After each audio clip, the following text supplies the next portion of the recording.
Donc une nouvelle vidéo pour un nouveau concept. Donc je vais faire deux nouvelles playlists. Une playlist exercice collège, une playlist exercice lycée. Donc je vais vous inviter à donner la réponse. Donc à chaque fois je vous poserai la question, calculer une longueur par exemple, et vous mettez la réponse en commentaire. Et moi qu'est-ce que je ferai? Dès que la réponse est bonne, j'efface le commentaire, comme ça l'élève saura qu'il a bien répondu. Donc c'est pas de la censure, hein. Donc c'est juste pour comme ça les autres élèves ne voient pas la réponse. Mais au moins, donc si la réponse est fausse, je la laisse. Voilà, et je mettrai faux. Donc là, donc c'est niveau collège, hein. Donc voilà, donc je vais préparer les exercices avec PowerPoint et GeoGebra. Donc c'est deux logiciels que je peux enseigner. Donc en fait, je peux vous apprendre à utiliser ces deux logiciels, PowerPoint et GeoGebra. Petit en haut à droite, je forme les profs. Donc ça peut être intéressant aussi bien pour les collégiens, lycéens ou même les cadres en entreprise qui veulent faire des présentations pour leurs collaborateurs. Même pour le chef d'entreprise. Et oui, carrément. Donc voilà, donc là c'est niveau collège. Donc niveau connaissance, c'est 4e, 3e. Le niveau intellectuel, c'est carrément seconde. Hein. Ça pourrait être un devoir maison niveau seconde. Donc voilà, donc là on a un pont. Et on a un camion. Donc le camion veut passer sous le pont. Donc là tout va bien. Mais quelquefois il peut être trop grand. Et quand il est trop grand, qu'est-ce qui se passe? Ça fait pont versus camion. Et oui, donc j'espère que ça vous a fait sourire. Et voilà, donc qu'est-ce qui se passe quand c'est pont versus camion? Qui va gagner? Eh ben regardez la petite fille.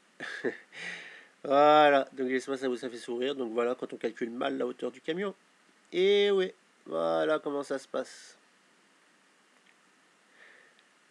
Et voilà, donc l'exercice consistera à quoi? Donc en fait, on va chercher à calculer la hauteur maximale du camion. Voilà, tout simplement. Donc là, moi, je vais vous donner la largeur du pont, 4 mètres. La hauteur, là, on a 5 mètres. Donc faites très attention, 4 mètres, mais 5 mètres, c'est pas la hauteur entière. Hein, parce qu'on a en plus un demi-cercle de diamètre 4 mètres. Donc la hauteur, il y a une petite hauteur en plus des 5 mètres. Donc on a 5 mètres, plus la petite hauteur liée au demi-cercle de diamètre 4. Et voilà, donc là on peut calculer la hauteur maximale. Voilà. Et je vous donne la largeur du camion, tout simplement. Voilà, donc grâce à ça, vous pouvez connaître la hauteur maximale. Donc en gros, en résumé, on a un rectangle. La largeur, c'est 2 mètres. Et je vous demande de trouver la hauteur. Donc vous pouvez répondre en commentaire. Et si c'est bon, j'efface le commentaire. Comme ça, vous saurez que c'est bon.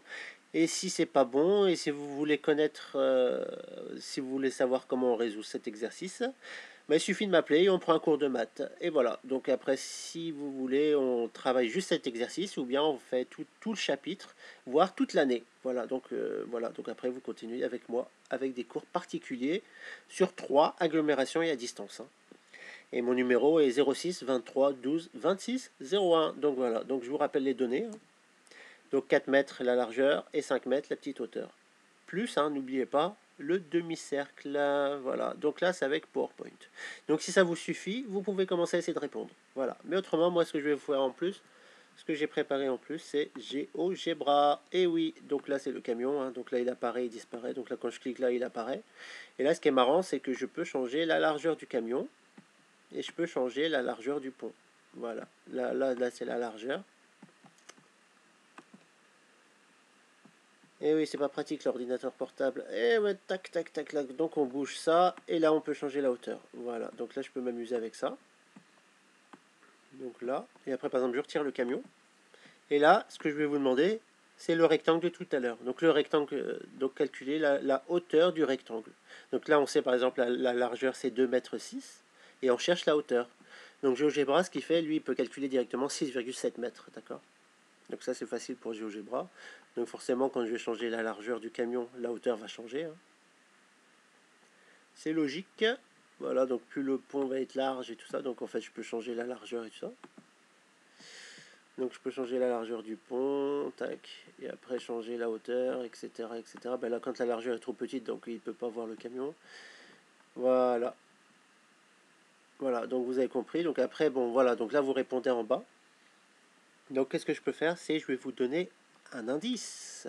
Et oui, l'indice c'est ça. Toujours le fameux théorème de Pythagore. Donc le théorème de Pythagore, AB carré plus AC carré égale BC carré, l'hypoténuse. Voilà, donc là, et grâce à ça, donc vous pouvez connaître la hauteur maximale. Donc là, je retire la distance pour pas que vous la voyez. Donc si vous avez bien compris, la largeur du camion, c'est 2. Oh, on y arrive, 2. La largeur du pont, c'est 4.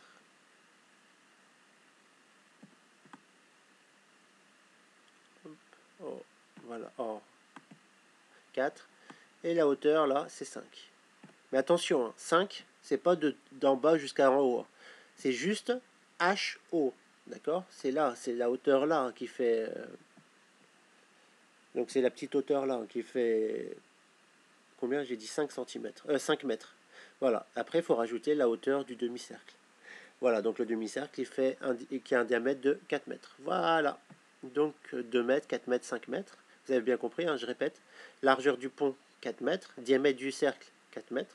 Hauteur, la petite hauteur du rectangle, 5 mètres. Voilà, donc à partir de là, vous pouvez calculer la distance HJ. Et évidemment, je ne clique pas sur le bouton distance.